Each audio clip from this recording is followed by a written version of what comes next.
Deux suicides d'adolescents en quelques jours, deux drames, l'un dans l'Essonne, l'autre dans l'Isère, qui relancent le débat sur le harcèlement à l'école. Il s'appelait Mathéo, il n'avait que 13 ans. Hier, Manon, 13 ans, s'est elle aussi donné la mort par pendaison. Elle s'appelait Marion, elle avait 13 ans, elle était en 4e. Pour beaucoup, le geste désespéré d'un adolescent. Devenue un souffre-douleur, elle était moquée, insultée, menacée, non pas une fois, mais sans arrêt. Des drames qui interpellent bien sûr le corps enseignant. Le harcèlement scolaire, pour certains, c'est seulement pour rigoler. Je vais vous raconter l'histoire de victimes de harcèlement scolaire, un fait qui nous affecte tous. Je vais parler en leur nom, pour vous raconter aussi mon histoire. Vous vous demandez qu'est-ce que le harcèlement scolaire? Bonne question. Il est difficile de le définir, c'est, une violence un peu de tout type qu'un harceleur exerce de manière répétée dans les établissements, et qui conduit, avec le temps, à un repli et un isolement de la personne qui se fait harceler. Si cet acte commis par un ou plusieurs individus étrangers répond à ces trois critères, la violence, la répétition et l'isolement de la victime, on peut alors réellement parler d'harcèlement scolaire. C'est à partir de ce moment que cette expérience devient un véritable enfer pour nous. Comment devient-on subitement une victime? Je ne sais pas. Pourquoi moi et pas un autre? Je ne sais pas non plus. Y aurait-il un profil type? Une personnalité plus vulnérable? Pas vraiment. C'est plutôt à cause de plusieurs facteurs que l'on devient une victime. La discrétion, car à vrai dire, la plupart du temps, ce sont des personnes dont on sait qu'elles vont garder le silence. Mais aussi, ça peut être dû à un handicap, plus ou moins ostensible. Ces personnes sont victimes de leurs différences, aussi bien physiques que morales. Ou encore, ça peut être à cause d'un retard quelconque, qu'il soit par rapport à la scolarité ou pour d'autres raisons. Mais moi, je n'ai jamais su réellement pourquoi je me suis fait harceler. Mais par contre, ce que je ne pourrai jamais oublier, c'est comment je me suis fait harceler, la manière dont j'ai été agressé, violenté, malmené. On a touché à mon droit d'exister, à mon droit d'humanité. La gravité de ces actes fut variable, allant de la simple moquerie jusqu'aux jeux périlleux dans lesquels le rapport entre la victime et l'agresseur sont bien établis. On n'en a pas conscience à ce moment-là, mais ces actes peuvent être extrêmement dangereux, conduisant à la mort indirecte ou directe de la personne harcelée. Le harcèlement moral se fait par le harcèlement verbal, comme les insultes. Le harcèlement émotionnel, visant l'affect de la personne et les différences de l'individu. Et enfin, le harcèlement sexuel. C'est sûrement le plus rare, mais il reste tout aussi perturbant et marquant pour la victime, puisque celle-ci est confrontée à des remarques gênantes visant son physique intime, mais aussi elle peut être soumise à des gestes déplacés. Et c'est là qu'on en vient à l'harcèlement physique. Le harcèlement physique, pire encore, s'exprime lui par les coups, les pincements, le tirage des cheveux, des bousculades, des jets d'objets, des bagarres organisées par un ou plusieurs bourreaux, des vols et des raquettes, des dégradations de matériel scolaire ou de vêtements appartenant à la victime, des enfermements dans une pièce, des violences à connotation sexuelle pouvant être du voyeurisme dans les toilettes, du déshabillage, des baisers forcés, des gestes déplacés, des actions humiliantes et dégradantes pour la victime qui ne sait plus quoi faire, perdue, confuse, angoissée. C'est le corps qui est touché, la personne ne pouvant plus se défendre. On me touche, on me bouscule, on me brusque. Mais pourquoi? Je me sens vulnérable, je me sens dégradé. Mais cela ne s'arrête pas là, puisque le harcèlement scolaire évolue avec le temps et la société qui change d'aspect. Le cyberharcèlement en est la preuve. Même en rentrant chez elle, la victime est confrontée à une nouvelle forme d'harcèlement, le cyberharcèlement, qui est favorisé par l'apparition des réseaux sociaux. On le qualifie comme un acte agressif, le plus souvent anonyme, allant à l'encontre d'une personne à travers la publication de propos discriminatoires, de commentaires malveillants, de rumeurs, de vidéos gênantes et de photos retouchées. Il est particulièrement difficile à vivre pour nous, du fait de la rapidité de la diffusion des informations, car sur le web, la propagation se fait de manière instantanée. Ce sont des tirs similaires à des rafales destructrices, celles qui laissent leur marque et qui détruisent une vie. Mais également il affecte un cadre plus large, puisque lorsque nous sommes sur Internet, nous sommes connectés au monde entier. Un harcèlement scolaire qui s'étend peu à peu à d'autres groupes de pairs, d'autres infrastructures, d'autres quartiers, d'autres villes, voire d'autres pays. Le mensonge n'a plus de limites. Je peux vous assurer qu'on se sent alors en danger partout. L'insécurité nous hante. 40% des élèves français déclarent avoir été victimes au moins une fois de ce genre d'harcèlement. Si vous n'avez toujours pas compris l'ampleur du phénomène, ces chiffres significatifs parleront d'eux-mêmes. Un enfant sur 10 dit être harcelé en France. 40% des élèves déclarent avoir subi une agression, dont 22% d'entre eux n'en ont jamais parlé. 1 400 000 sur 12 millions d'élèves sont harcelés chaque année. 85% des faits de harcèlement ont lieu dans un cadre de groupe. 65% des élèves harcelés disent avoir des pensées suicidaires. 78% des élèves sont confrontés au discours de haine en ligne. 13% des élèves de 11 ans disent avoir été brimés au moins 2 fois par mois. 40% des agressions se font en ligne. 20,3% des élèves sont menacés par texto. Les enfants les plus concernés sont généralement dans la tranche d'âge des 13-16 ans. Les filles sont 3 fois plus nombreuses à être harcelées sur Internet, alors que les garçons se disent plus souvent harcelés par téléphone portable. Vous qui lisez mon journal, j'espère que vous l'aurez compris. Je souhaite dénoncer cet acte, sa violence, son impact et l'horreur qu'il induit. En fait, ce n'est plus seulement un acte, en réalité il est devenu un véritable phénomène de société, qui se développe majoritairement dans les établissements où le climat scolaire et social est défavorisé. Mais aussi, ne négligez surtout pas le cyberharcèlement, parce qu'il incarne la continuité du harcèlement scolaire et il prend de plus en plus d'ampleur.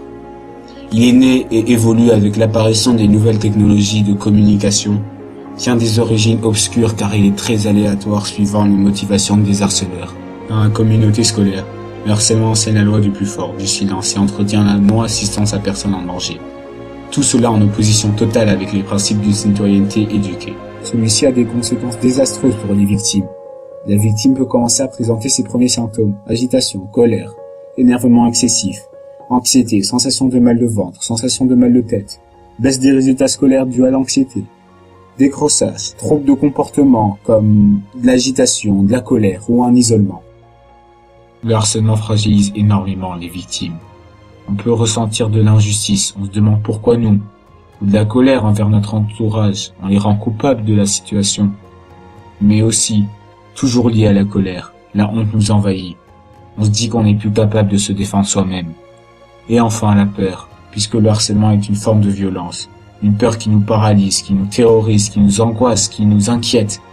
On s'interroge quotidiennement, que va-t-il m'arriver aujourd'hui? Le harcèlement scolaire conduit alors à une perte de l'estime de soi, puisqu'il abîme peu à peu l'image que nous avons de nous-mêmes. Le harceleur envoie une image négative de qui on est.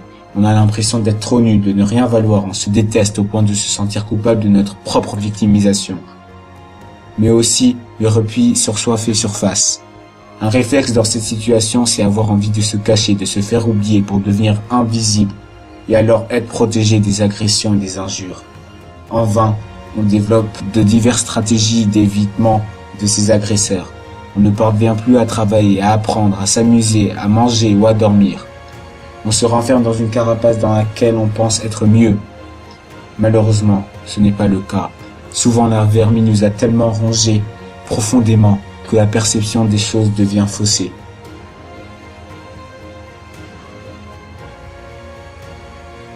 De nos jours, la lutte contre le harcèlement est de plus en plus active. Des personnes dénoncent ces actes à travers des publications sur le web, des vidéos et de nombreux témoignages. Et cela va même à la production de musique et de films en rapport avec celui-ci, afin de sensibiliser à propos de ce phénomène. Mais trop de gens restent trop silencieux, et les victimes ont toujours du mal à en parler. Et donc ce harcèlement continue à détruire peu à peu ces personnes qui au début n'ont rien demandé. Il les détruit lentement, détruit leur envie de vivre. On envisage alors même en ultime recours, l'ultime solution, le suicide. Et c'est ce qu'ont fait certaines personnes, dont moi. Je ne voyais plus d'autre solution. Je ne voyais plus d'autre remède. J'étais seul, incompris, et j'ai préféré mettre fin à mes jours, pour que mon cauchemar s'arrête. À l'heure actuelle, je ne suis plus de ce monde, et c'est pour cela qu'aujourd'hui vous lisez mon journal. Vous cherchez à comprendre pourquoi j'ai fait ça, maintenant vous le savez. Vous savez les atrocités que j'ai vécues, mais j'aurais tant voulu que ça se passe autrement.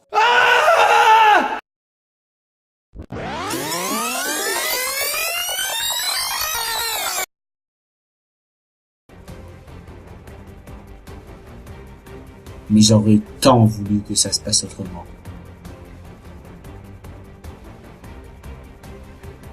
Si le harcèlement ne s'est pas encore produit, Il faut faire de la prévention et de la sensibilisation par diverses mesures comme par exemple sensibiliser en informant dans les établissements scolaires, réaliser des campagnes de sensibilisation, des spots publicitaires. Il faut aussi prévenir à travers le règlement scolaire, mais en luttant contre toutes les formes d'harcèlement, en améliorant la formation du personnel pour mieux repérer les situations et agir, mieux impliquer les élèves et les parents, parce que comme on le dit si bien, mieux vaut prévenir que guérir.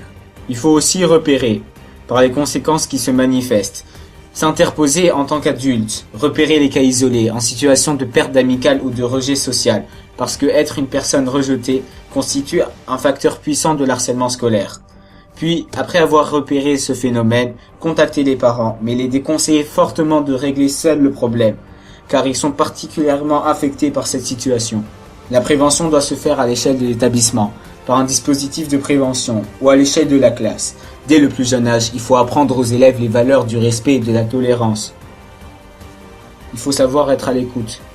Savoir aussi distinguer les petites plaintes de la souffrance réelle, à la dureté du mal-être et de la répétition des brimades. Qu'on soit adulte ou enfant, nous devons être préparés et informés sur la présence du problème, afin d'être dans la mesure de distinguer un cas, d'intervenir et de prévenir un éventuel nouveau cas. Mais si le harcèlement a déjà eu lieu, nous pouvons réagir sous différentes positions. Déjà, en tant que victime, de nombreuses mesures peuvent être prises pour sortir de cet enfer. Téléphoner le 3020, c'est le numéro à composer en cas d'harcèlement. Se protéger. Éviter de répondre à des menaces sur Internet. Ne jamais donner de détails sur sa vie privée.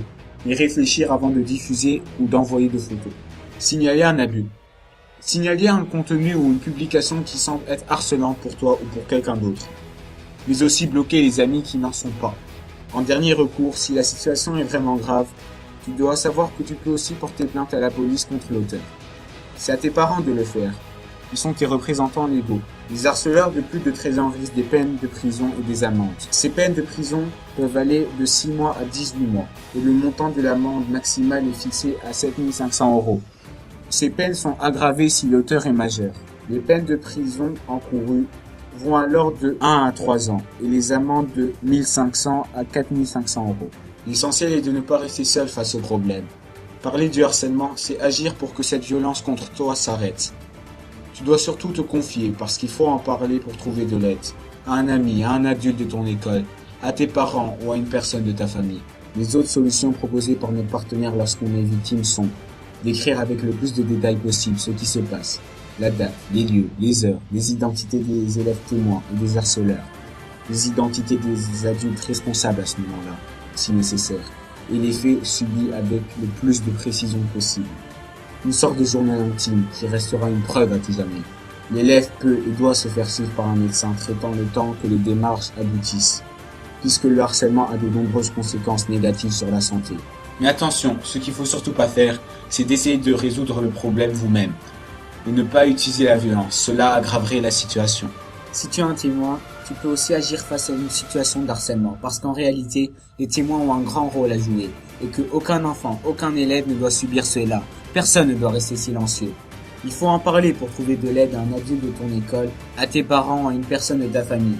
Parler du harcèlement, c'est agir pour que la violence que ton camarade subit se stoppe, mais aussi c'est empêcher que d'autres camarades subissent cette violence. Mais attention, là aussi tu ne dois surtout pas essayer de résoudre le problème toi-même ou avec des amis. Il est préférable de soutenir, parce qu'un soutien moral est très important pour la victime. Les élèves victimes de harcèlement sont mis à l'écart.